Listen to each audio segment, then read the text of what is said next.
is one advertisement which appears in magazines, on the streets, and billboards, which has always seemed to us a masterly illustration of the principle of repetition. When going to work in the morning, we look up from our daily newspaper and see the flaring sign which states that you need a biscuit. We may ignore its appeal the first time, but as the days go by, the constant insistence reaches our inner consciousness and we decide that perhaps after all, we do need a biscuit.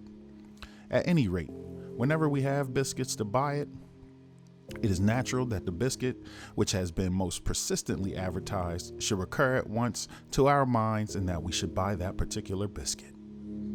We beg to call the above Epilogue to the attention of white people of this country who guide the ship of the state, either in the halls of Congress or through the columns of white newspapers. They are seemingly at a loss to account for the new spirit which has come over the Negro people in the Western world. Some pretend to believe that it is Bolshevism, whatever that may be. Others tell us that it is the product of alien agitators, and yet others are coming to the front with the novel explanation that it springs from a desire to mingle our blood with that of the white people. Perhaps we are wasting our time in offering an explanation to the white men of this country.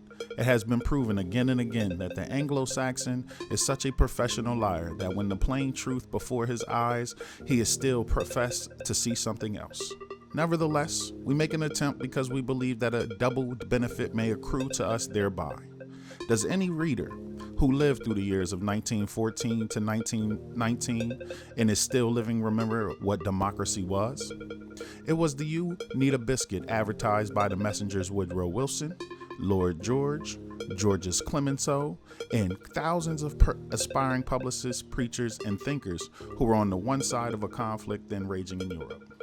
Now, you cannot get men to go out and get killed by telling them plainly that you, who are sending them, want to get the other fellow's land, trade, and wealth, and you are too cowardly or too intelligent to go yourself and risk getting shot over the acquisition. That would never do. So you whoop it up with any catchword which will serve as sufficient bait for the silly fools whom you keep silly in order that you may always use them in this way. Democracy was such a catchword, and an honorable gentleman to whom we referred above advertised it for all it was worth to them. But just as we prophesied in 1915, there was an unavoidable flare-back. When you advertise you need a biscuit incessantly, people will want it. And when you advertise democracy incessantly, people will, to whom you trumpet forth its deliciousness, are likely to believe you, take you at your word, and later on demand that you make good and furnish them with the article for which yourself have created the appetite. Now we Negroes, Egyptians, and Hindus, under the pressure of democracy's commercial drummers, have developed a democratic complex in which its turbulent insistence is apt to trouble the firms from whom these drummers drummed, because they haven't any of the goods which they advertised in the first place. And in the second place, they haven't the slightest intention of passing any of it on, and even if they had.